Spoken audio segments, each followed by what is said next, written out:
Hey guys, how are you doing? It's Irad, and it's also the end of the year. And when it's the end of the year, the time is coming, of course, for Star Citizen predictions for the next year. Star Citizen for 2025. What might be happening here is what I think. Obviously, we are going to start new numbers for patches. So the next patch is going to be 4.1, hopefully by the end of the next quarter. Maybe we'll see the sandworms. This could be as quickly as that. I think that we're going to see also a lot of the other features that have been missing, like, fire and the fire extinguishers and some of the other repair missions that have not been there in the original 4.0 build. It's not going to be that much of a big patch here. It's just more like something that's going to bring what was supposed to be happening a little bit before.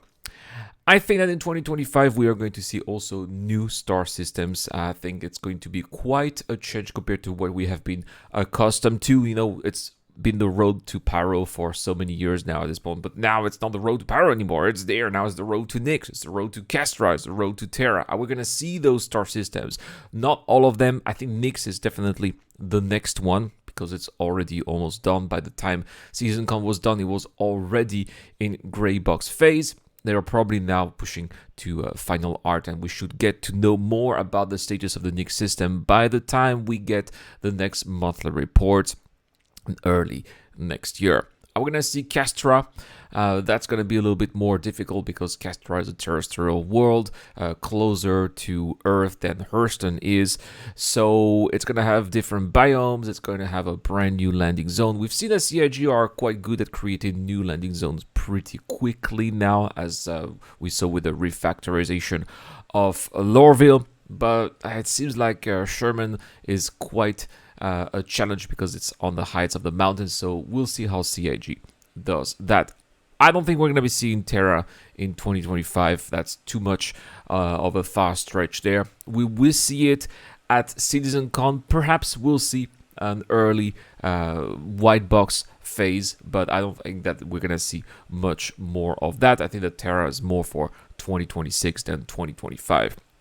I also don't think that we're going to be seeing anything related to 1.0 release yet. As we saw in the last letter for the chairman, 2025 is going to be more about playability, more about bringing quality of life, more about making sure the game runs as smoothly as possible, ironing out all of the hiccups with the introduction of server meshing as well. So that's what 2025 is going to be about. I don't think we're going to be seeing the fancy crafting system that we saw.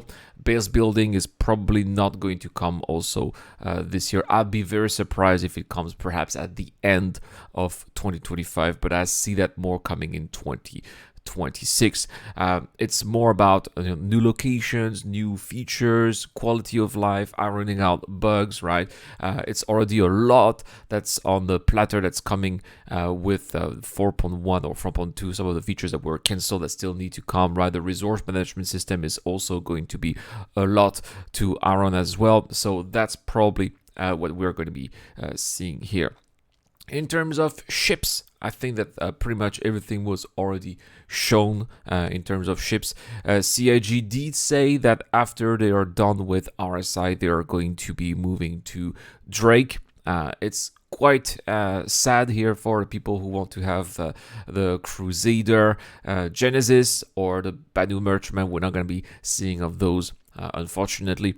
But it's entirely possible that the next big ship is going to be the Kraken. The Kraken was teased at last year's SeasonCon, and I think that maybe there will be an announcement that the Kraken is going to be the next big ship that CRG are working on. Are we going to be seeing it perhaps at Defense Con this year? Defense Con is the mock-up for Drake Interplanetary of the Invictus Fleet Week event.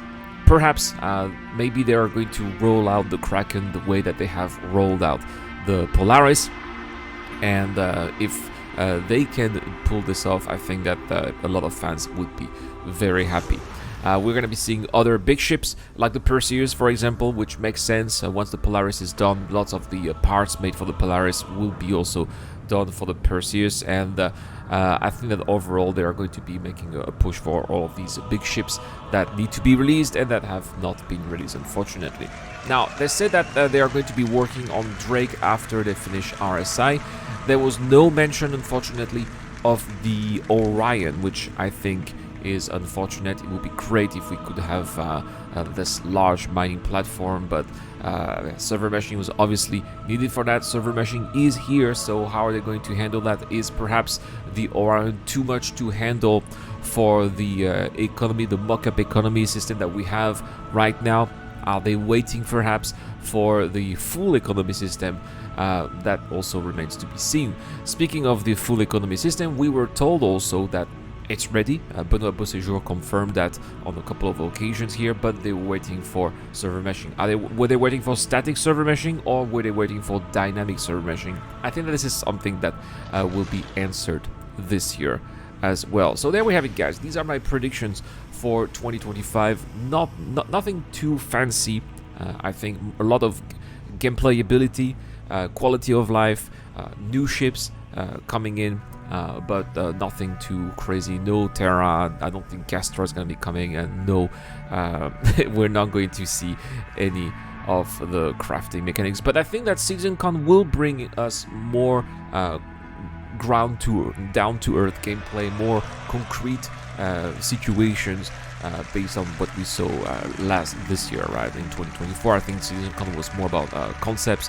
2025 will bring more real situations. I think that we're going to visualize, so that eventually we will know what we're going to be getting in 2026. That's it for this video, guys. Let me know what your predictions are for 2025. Do you have anything perhaps more grand, more ambitious? I would like to know what those are as well in the comment section down below. I would not be able to make all of that content without my Patreon and YouTube members, including Dr. Fobin, Deplorable Fidel, Zero Crusher, Shadow Rise, and Ducky to Ducker. I've been Erad, and I'll see you guys in the next one.